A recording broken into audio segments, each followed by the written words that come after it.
I'm actually The thing is, when I moved here to study, it became kind of boring because Slovenia is such a small country. Grandchildren, very when spoiled. you think about it and it When we didn't landed in happen to Atlanta, you, that you're was like, first time. you have to All the talk. thoughts What I went like away. in this First time I saw is that you can disappear. always see And something they don't changing. agree Yeah, they with were my really, kind really, of really, living. They really had poor problems. before they came back to. So because this is my life, this is not their life. When you ask two people to tell you something interesting about them, they will tell you, I don't have anything special, I don't have anything to say, I'm not a really interesting person. We often think that only known people or celebrities have a life that is worth telling. But this is not true. We all live things. That's what I want to know. My name is Lison, I come from France, and I want to discover the stories behind people, and I'm sure you have a lot to say.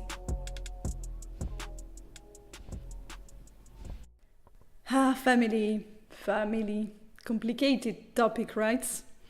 We say that family is really important. We have to support each other, we have to love each other, but sometimes it's difficult when you have bad relationship with, for example, your parents or your brothers, your sisters, the one who are close to you. It can be better to put some distances or to cut the link sometimes. Tadeya had a toxic relationship with her mother. She didn't have support, she was not accepted fully, and she also had non-mental violences.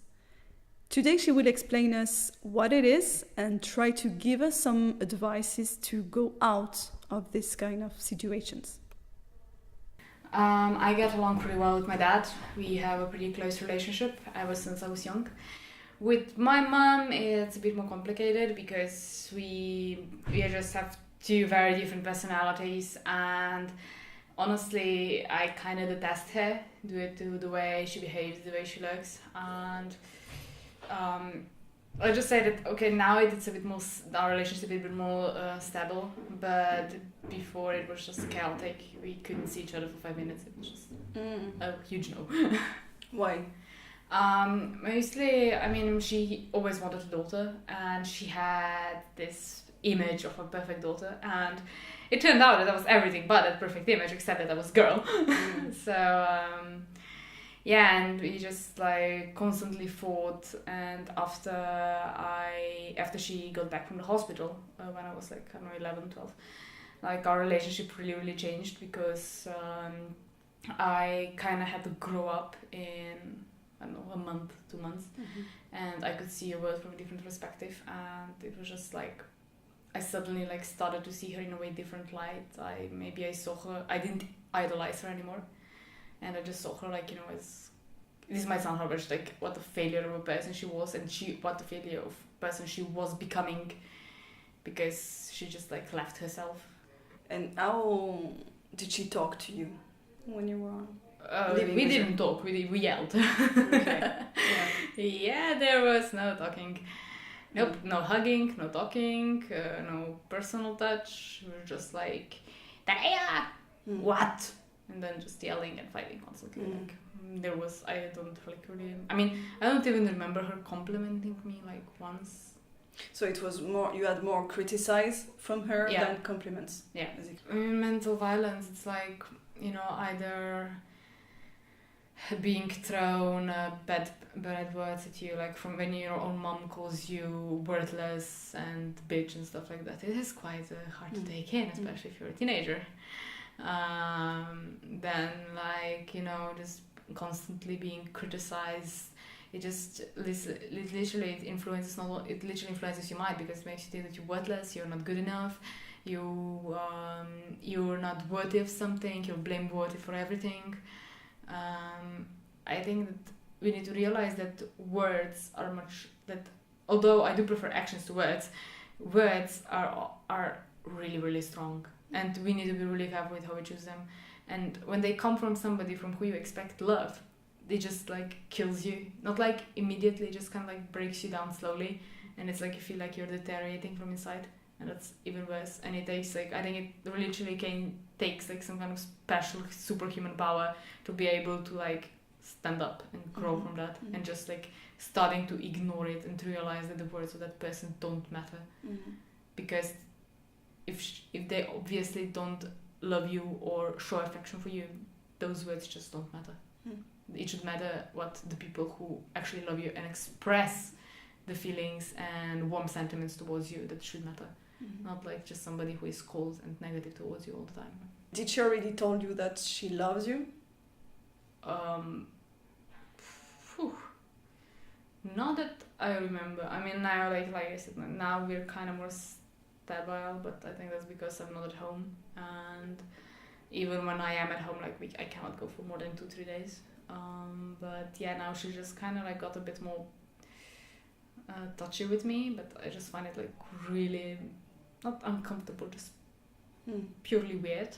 Like when she hugs me, I'm just like, what the hell is going on? But before that, no. I mean, except when she was like drunk, but honestly I don't really know if I can count that, because like if you need to get really, really drunk to tell your child that you love her, then yeah. And can you say that this relationship with your mother is toxic? Yeah, I think that it certainly had a huge impact on the way that I look at motherhood, on the way I look at a family. But it also like characterized me like in a way that I became the person that I am.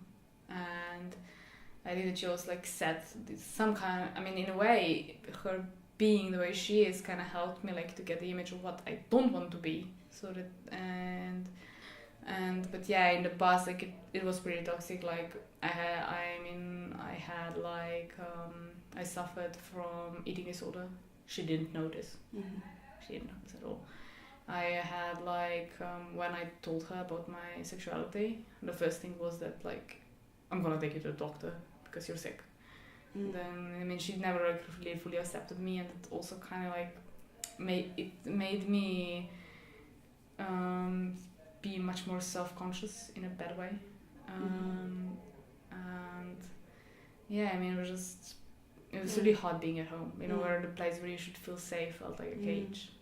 So why about your sexuality? Because you I'm bisexual. Okay. And yeah, and it was like just some point that I was like, you know, I was a teenager, I wanted to like act more freely, talk more freely about stuff, and I just like at some point I just told my parents, and my mom reaction was just like, you're sick, that's not normal, that's unnatural, you're stuff like that.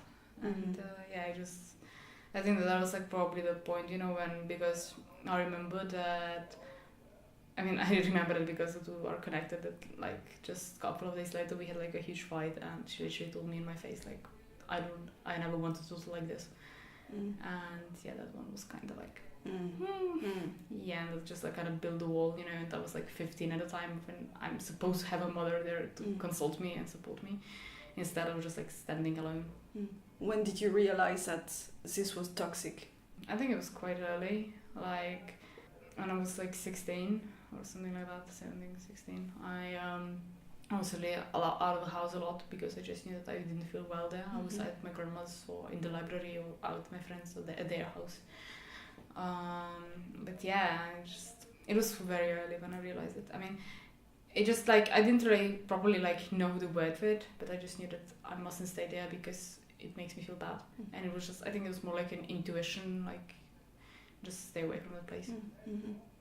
How did you feel at this moment? You say like you feel bad, but like I kind of felt guilty because she was still my mom, and I mean I was also envious of my friends because they all had like really great relationship with their mothers, and I was just like, you know, feeling a bit out of place.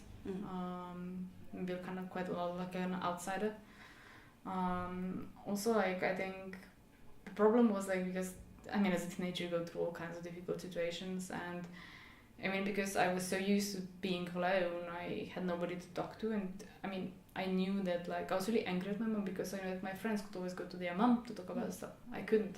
I mean, because if I would, either she would yell at me, or she would just be like, because that is what she would do. Or if I would ask her for advice, like what would you do in my place? Or what did you do if when you were younger and you were in a similar situation? Because like somebody like boy stuff and stuff like that. And she was like, I don't remember. Just give me something. And yeah, I was just, I think I was probably quite angry at her. And I remember that I was just like really hoping, like in 2017, I was like counting the days to the day when I would move out for university, so that I wouldn't have to be at home anymore.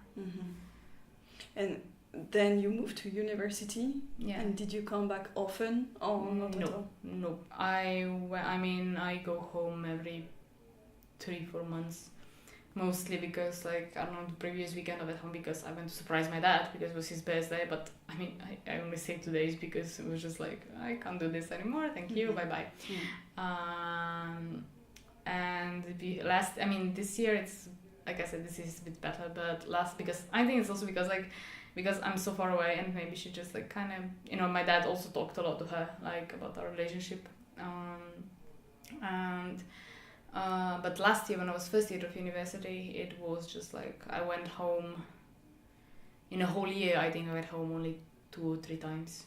Okay. Before. Yeah, one was for Christmas, but it was more like because of my dad again. Then it was once was because, and 2 times it was because I actually had to go see the doctor. So it wasn't really a decision. And did she ask you to come more? No. Or did she criticize the fact that you were not going often? She didn't really have an opinion about it. She never said anything. Like she just like let me be where I am. How do you manage this stuff? Because often we say that family is one of the most important things, that we have to be there for the family. But when you're in a toxic relationship, it's really complicated. What do you think about that? Did you accept the fact that it's better than you don't see her? At some point I was just like, well, I mean, it's obviously hurting me. There's no point in putting myself through this. And even though she is my mom, and I kind of feel like I would love to have like a loving relationship with my mom, but it just wasn't given to me, I guess.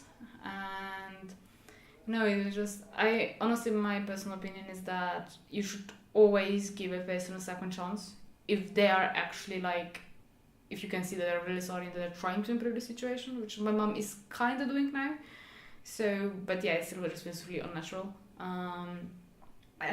But if like you give somebody a second chance and they just like throw it away, then I'm sorry, then you're out on a whole way. But again, then second chance is like this, some people just do such things that really you just cannot give them. I mean, in case with my mom, it was like, it's not like she ever like beat me up or so. It was more like mental thing. But I mean, I was just like, I accepted the fact that I will never have that loving relationship with my mom that my ex-friends now have. So yeah, I'm just like, and I think that after I accepted the fact that our relationship was toxic and it's better just to stay away from her or just to limit our contact, that kind of life started to get better because I just faced reality and I was like, well, this is how it is. No point in lying. Have you already tried to tell her how you feel when she was talking to you like that, or not supporting you so much, or do you plan to do it at some point? I think that she's kind of aware of it now, and that is why, like I said, my dad talked to her about it a lot, and I think that is why like she's just kind of trying to kind of rebuild our relationship right now. And I mean, I'm supporting and I'm being cooperative, but still, I just kind of like still getting used to the idea. I never actually really thought about it because honestly, I think that even if we manage to have like some kind of let's just say neutral relationship, I don't think that we will be ever capable of having any deep conversations, mostly because she is so platonic and just like really materialistic, which I'm not. That is just like kind of impossible. Also, I think that she's not the kind of person that could comprehend. I might be wrong, the situation may change, but for now, no. And do you have some maybe advices, because this kind of problems can happen a lot in families? Do you have some advices of how to face it when we're in a toxic relationship with parents? How to recognize it, to move on? I mean, first of all, like if you just have a couple of fights, then you need to know that it's not a toxic relationship. It's just, it happens. But if you can see like the pattern going on now for months, for years, then I think the best thing for you to do is just to face the reality, first sit down, face it, this is how it is. Then maybe try to, I know, maybe you have a good relationship with your dad or with your grandparents, something like that. Maybe turn to them, try to talk with them first. Don't take it outside the family like too fast, because it could actually get quite complicated if you do that. Maybe try to talk with them. And if you really just feel like you cannot do it, then go ask outside for help. Like, I don't know, if there's any kind of violence, go out for help immediately. But if you're like me, who, for example, was just before university, then maybe pick a university in some other city, because like maybe sometimes distancing yourself, it actually can help. It also clears up the mind of the other party, and I mean, just really try to distance yourself, limit your contact if you don't feel, if it's your family. I mean, you need to be aware that when they say blood is not water, that is just false, because it is just water. I mean, in the end, like, would you give a child back to the person who was beating them up just because it's from blood mom? No, you wouldn't do that. So what's the point? You just need to be aware that if sometimes it's not, and you need to be aware that, I mean, it's not completely your guilt. I mean, partly it might be, partly it might not be. It might just be like the oppression from the other side. But you just need to realize that you're never completely at fault for the relationship that's not working. You're right, and because you were talking about violence, like physical violence, but as you said, there's not just physical violence. It's also moral. Like, they can bring you down. Maybe you like want a compliment, but they don't give it to you. You can be oppressed, judged in a negative way. There are just so many mental violences that you can go through. And the fact is that one is even probably worse than the physical one, because physically you're okay. You can smile, you can say yes, I'm fine, because there is no signs that something happened. But inside you just might be literally dying and crying for help. I mean, it was also, I think that's also important to know that sometimes the problem is the lack of something, not like they actually give you something small, but sometimes it's like they ignore you, they don't give you support. That is also wrong. I mean, I was trying to express myself in other ways, but for me the problem was partly it was because my mom and my dad are also very different characters, and my dad also had like a huge influence on me. Like, he told me to be this strong woman, not give in, fight, stand strong, and I couldn't bring myself to tell anybody about how I felt. So I was just like literally trying to stand strong while crumbling inside. I remember there were like some nights when I literally just broke down. I really did broke down. Then, I mean, it was mostly just trying to get through it. I mean, I probably have giving good advice on how to deal with it. I don't have it because I didn't do it well. But I mean, it's complicated. It's really complicated. I think it also depends a lot on the situation and the personality of a person. I mean, I was raised to be like, that strong and stuff like that, so I kind of managed to go through it. But if somebody is really sensitive, then he just might I don't know, cry all the time or be depressed, stuff like that. I mean, I did try to get attention, to just try kind of hey, something is wrong, but like I said, I had an eating disorder. My mom didn't notice it.